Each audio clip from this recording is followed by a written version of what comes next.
Isn't he beautiful? He's just cruising along.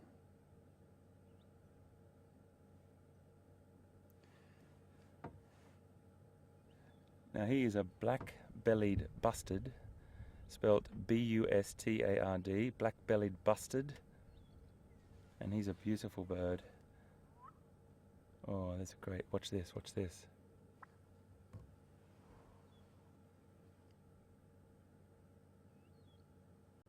Isn't that fantastic? We heard him vocalize. Moving very, very slowly through the undergrowth, the vegetation there. It's going to move down. That's him there. Black foreneck there. This is the female just below. She doesn't have quite a striking coloration. And that's what they look like when they're flying. They'll fly for short distances. They're a ground-dwelling bird. They're quite a large bustard. And the males do that fantastic call, but this is what it sounds like. A fantastic call, isn't it? Hear that again?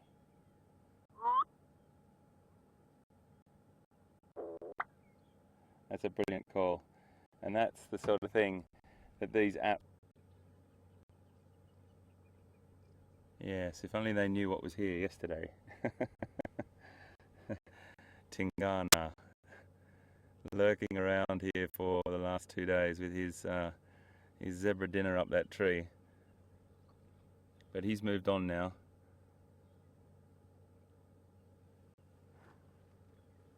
Lots of youngsters getting their feet, getting up to speed, building their strength. Okay. You can see those ones at the back, nice and thirsty.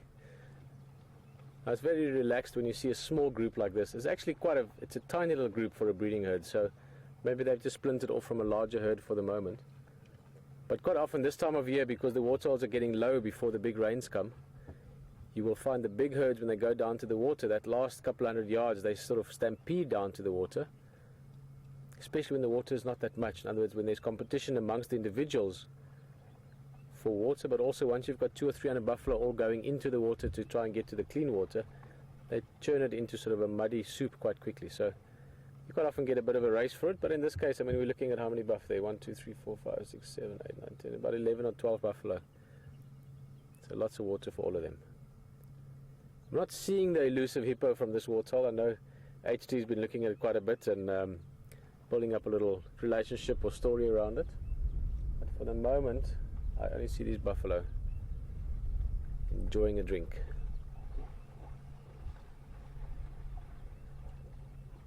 That's a female there, sort of in the front of the group.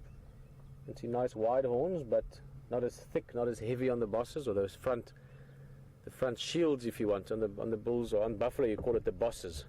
And the bulls have got much heavier bosses because they're the bosses.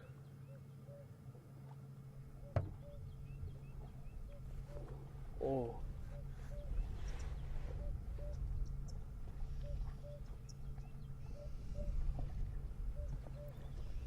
If you listen carefully, apart from the sound of the water swishing, there's a little bird calling in the distance.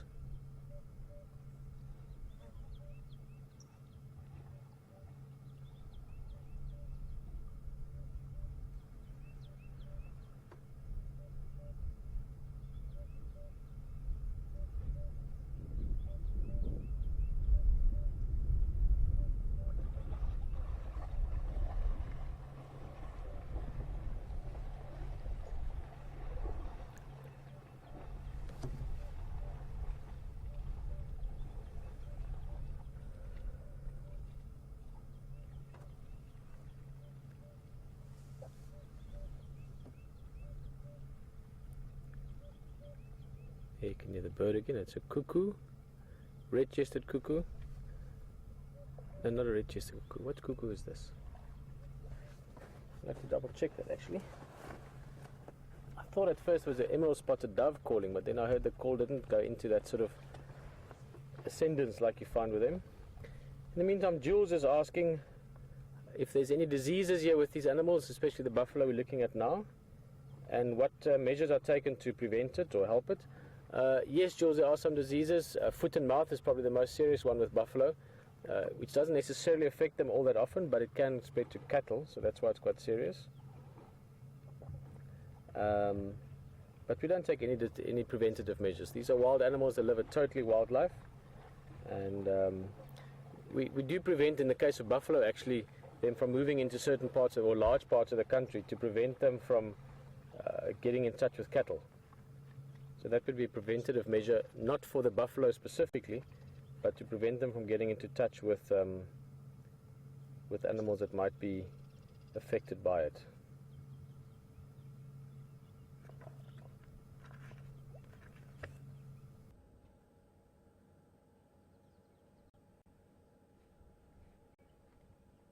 Lovely little bird called a crowned lapwing. He used to be called a crowned plover, but the name has been changed to lapwing, and that beautiful distinctive crown on his head there. Both the female have them when they're juveniles, they have that crown as well, and they do that funny little run where they're just looking for food. They're another common resident. They're sort of found in this sort of short grassland or around the edge of dams and things like that. Plover just there, that beautiful brown buff colour, little tiny yellow sort of saddle on the juvenile's beak, and red on the adults. And that's what they look like when they fly. And this is what they sound like. They've got this fantastic, another quintessential African bird call.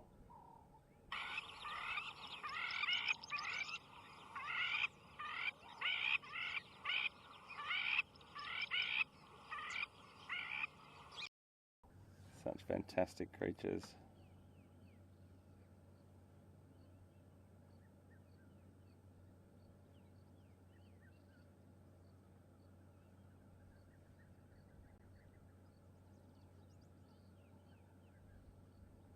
I'm sorry, they're dwarf mongoose, I meant to say. I said banded mongoose, I meant to say dwarf mongoose.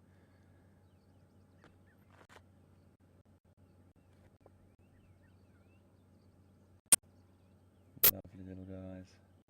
Really sweet. We saw some this morning as well, foraging around.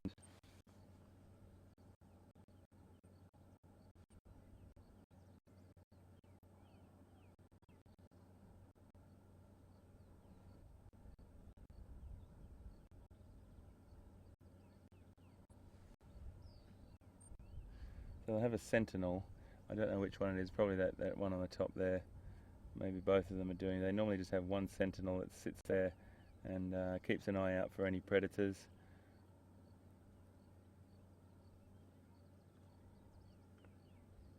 They're diurnal, so they spend their activity happening during the day, and then they'll find a good place to sleep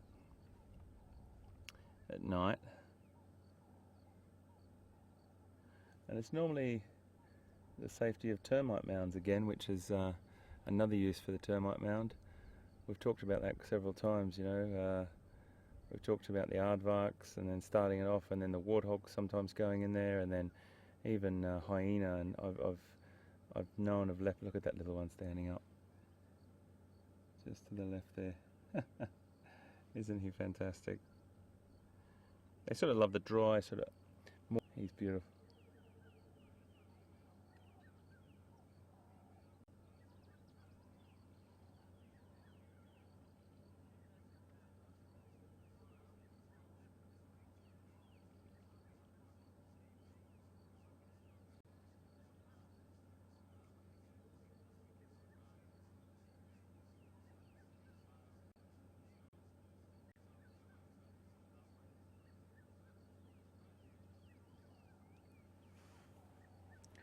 We just got a question from Patty in New York. Whilst you're watching these guys still, I can answer Paddy's question. Thanks, Paddy, for your question. Hi to you. Welcome aboard. I hope you're well in New York, another wonderful city in the world. She wants to know how she can watch Safari Live during Big Cat Week. Well, Paddy, there's a couple of ways you can do it. You can watch it. You are amazing. We've got line, ladies and gentlemen. Now, I'm just going to stay here with the engine rolling. Just let me move forward a little bit. Let's see if it's our boys. I can't quite see him from where I am. I'm going to have to look at my monitor. VM, you are rock and roll, buddy. How did you see that, mate? Did you see the tail flick up? Just look through there. Isn't that brilliant? My eyes in the sky yet again. Fantastic, mate. Well done. Congratulations. This is just brilliant, everyone. This is how difficult it can be. You can drive past, you can put your head one side, and you can just miss that gap. And thank you. That's fantastic. Let me just check the location, folks. I just want to make sure I'm on the right road here, because I want to let Pete know and the other guys where we are. And I think there could be two through there.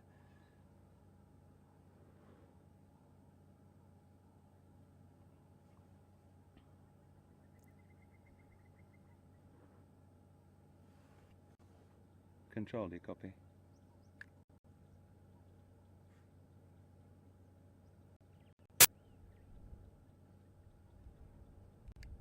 Control, do you copy?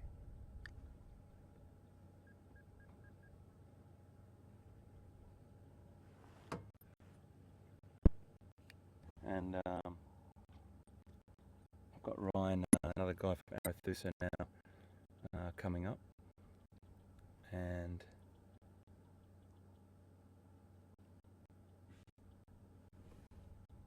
okay, how many's there? I think there's another female. So there's two females by the looks of things, and a young male.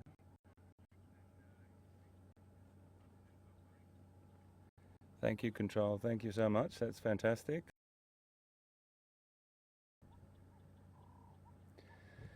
Oh, this is just fantastic. We made the right choice, folks. That little bumpy road, if we didn't take that, we wouldn't be here with these beautiful, beautiful creatures. I'm not sure how many's there, but it looks like 3 to me, Vian. Yep. You've got a young male who hasn't, I think we've got in our vision. I'm sorry, no, we've got a lioness in our vision there. And then we've got a young male just there. And then next to him, I think there's another female lying down.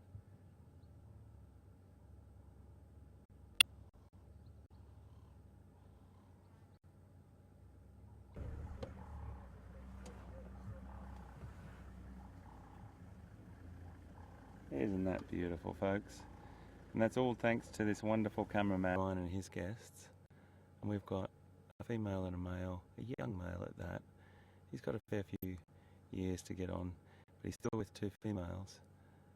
And he's just laid down.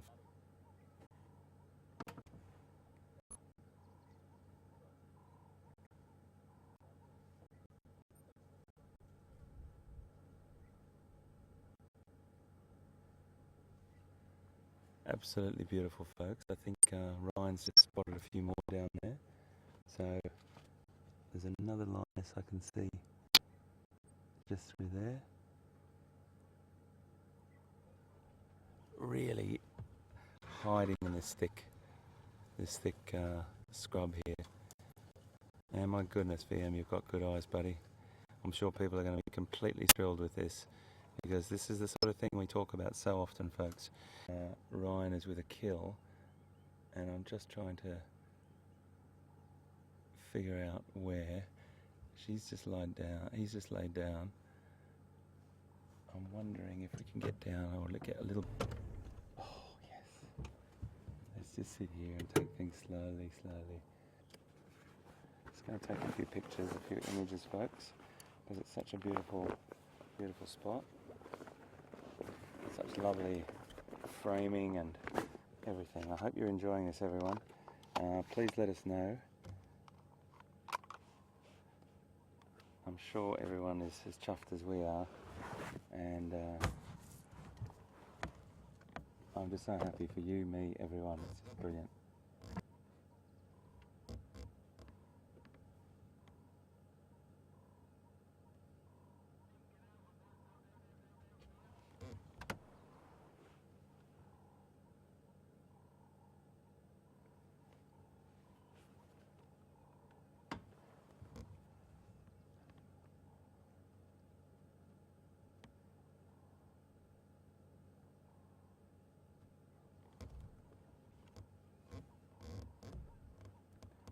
We're just going to sit with these guys for a little bit longer.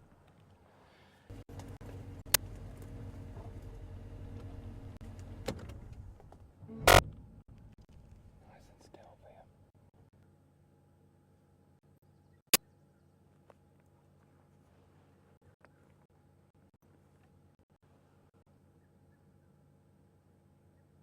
So I'm not sure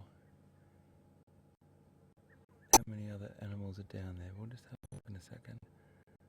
It looks like 1, 2, 3, 4, 5, 6 to me at the moment.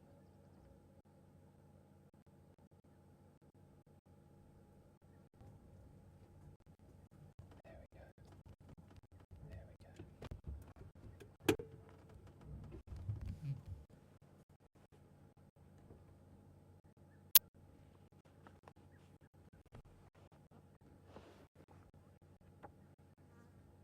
So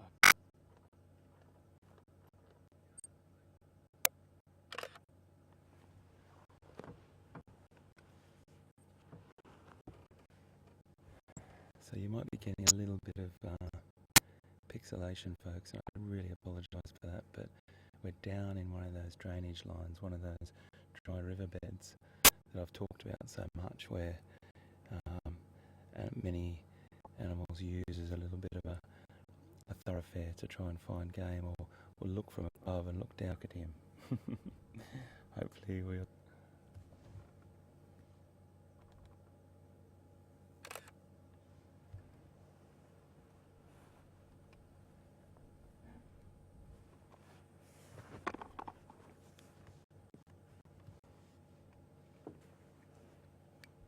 Control, do you copy? And he might lie down with her, or he might go down for a little bit more of a feed. And we're just going to nose around in a second to that spot, so we can see that. What I don't want to do is block the vision of the pride, particularly this mother here, with the other animal behind us a moment.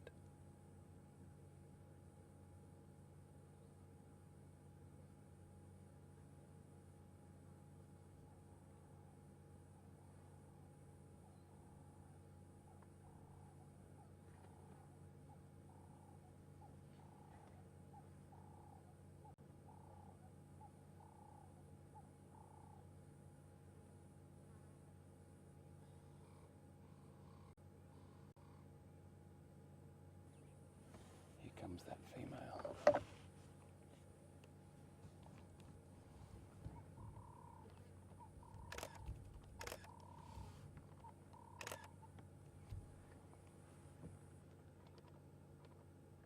She's a big girl. She's a very big girl. That's probably about 3 meters away from us at the moment.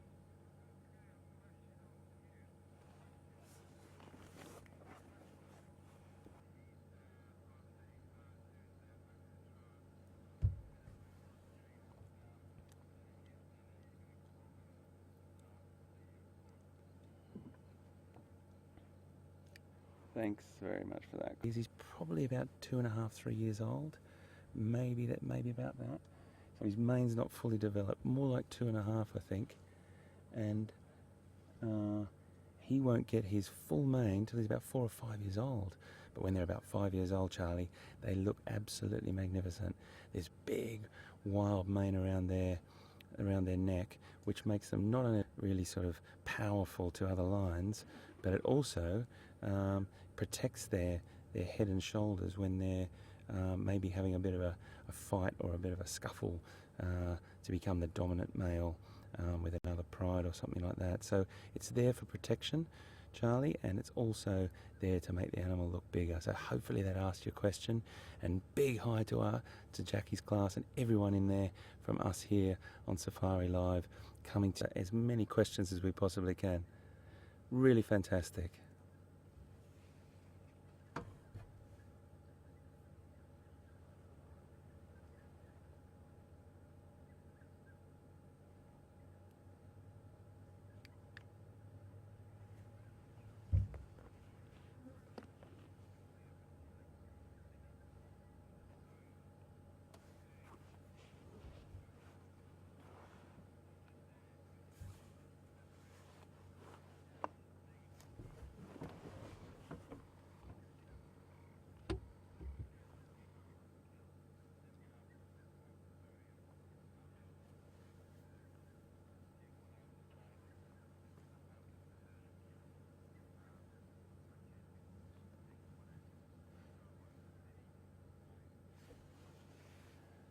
So we just had a great question from Cindy. This is really a detailed question, and thank you so much for it, Cindy.